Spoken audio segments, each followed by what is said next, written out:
আসসালামু আলাইকুম। Hello everyone, অনেকদিন পর আপনাদের জন্য একটি ডেইলি ভ্লগ নিয়ে এসেছি। আজ সারাদিন কি করি না করি সবই আপনাদের সাথে শেয়ার করব। ঘুম থেকে উঠে ফ্রেশ হয়ে এরপর আমি আমার বেবির জন্য খাবার রেডি করছিলাম। ওকে সকালে সেরেলাক্স দিই। এটা ঘরোয়াভাবে তৈরি করা হয়েছে অনেক ধরনের বাদাম দিয়ে। তো এটা আম্মু তৈরি করে দিয়েছে। তো আমি এখানে রান্না করে ওর নানুর কাছে দিব, ওর নানুই ওকে খাওয়াবে। এরপর আমি আমার নিজের খাবারটা রেডি করে নিব। আর আজকে ঘুম থেকে উঠতে আমার একটু দেরি হয়ে গিয়েছে, এখন প্রায় 12টার মতোই বাজে। তো হালকা পাতলা কিছু খাবো আমি এখন।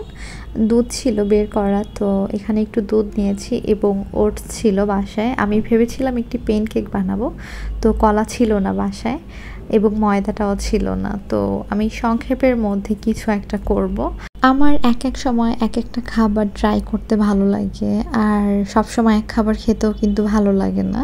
তো আমি ঠিক তেমনই, আমার এক এক সময় আমি নিজের মন মতো করে এক একটা খাবার তৈরি করে খাই, আর আমার কাছে খুব ভালোও লাগে। এরপর এখানে আমি 1 টেবিল চামচ চিনি দিয়ে নিয়েছিলাম এবং একটি ডিম দিয়েছিলাম। সেটাকে মিক্স করে আমি ছোট ছোট অনেকগুলো পেনকেক বানিয়ে নিচ্ছিলাম। আর এটা খেতে যে কি মজার হয়েছিল, আসলে আপনারা বানিয়ে খেলে বুঝতে পারবেন। এটার একটি রেসিপি আমি আপনাদের সাথে শেয়ার করব। এরপর আজ অনেকগুলো কাঁচা আম কিনেছি, তো ভাবলাম একটু জুস করে খাওয়া যাক। আমি এখানে কাঁচামরিচ এবং বিট লবণ, পরিমাণ মতো লবণ এবং চিনি দিয়ে নিয়েছিলাম, আর এটাকে ব্লেন্ড করে নিয়েছিলাম। এরপর আমটা যেহেতু একটু টক ছিল, আমি আরও একটু চিনি মিক্স করে নিয়েছিলাম। এরপর সার্ভ করে নিচ্ছিলাম। আর জুসটা খেতে ভীষণ ভালো লাগছিল, কারণ আজকে অনেক গরম পড়েছে। এরপর দেখছিলাম যে আম্মু আরও অনেকগুলো আম ছুলে নিয়েছে আচার দেওয়ার জন্য। আর যেহেতু এখন আমের সিজন চলছে, আচার হবে না এটা তো ভাবাই যায় না। আমার বড় ননাস অনেক পছন্দ করে আমের আচার, আপুর জন্য আজকে আমের আচার বানানো হবে। এরপর সিফাত বাজার পাঠিয়েছিল, তো এখানে 1 খাঁচি ডিম পাঠিয়েছে। ভাবলাম যেটা ক্লিন করে তারপর ফ্রিজে রাখি। এরপর সিফাত কালকে রাতে অনেকগুলো মাছ এনেছে, তো এখান থেকে আম্মু শিং আর কইটা আজকে বের করেছিল। তো শিং মাছ এবং কই মাছটাকে আম্মু খালাকে দিয়ে কুটিয়ে রেখে এবং আম্মুই ক্লিন করেছে এটা। তো এরপর আমি শাওয়ারে যাব।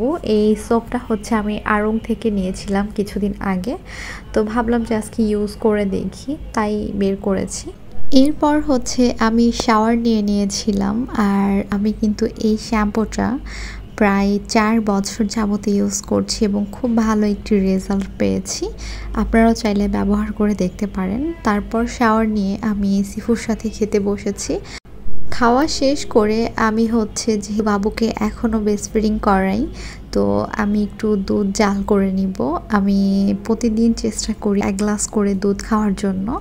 তো এখানে সিফাত আমার জন্য দুধ নিয়ে এসেছিল, তো সেটাকে ভিজিয়ে রেখেছিলাম। তো এখন আমি পরিমাণ মতো আমি যতটুকু খাবো সেটা নিয়ে আমি এখানে জাল করে নিব।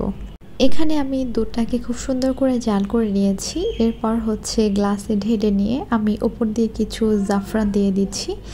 এরপর দুপুরে আমি আবার একটু ঘুম দিয়েছিলাম। তারপর বিকেলে ঘুম থেকে উঠে আমি এখানে একটু আনার ছুলে নিয়েছি এবং চিজ ছিল না বাসায়, চিজ ছাড়াই আমি একটি পিৎজা বানিয়েছি। আর এটা খেতে কিন্তু আমার কাছে অনেক ভালো লাগে, আমি মাঝে মধ্যেই এটা ট্রাই করি। আর আপনাদের সাথে এটার একটা রেসিপি শেয়ার করব। বিশ্বাস করেন, বাসায় এটা বানিয়ে খেয়ে দেখবেন, খুবই মজার খেতে। আজ এই পর্যন্তই। সবাই ভালো থাকবেন, সুস্থ থাকবেন, আর আমি চেষ্টা করব এখন থেকে ডেইলি ভ্লগগুলো আপলোড করতে। আল্লাহ হাফেজ।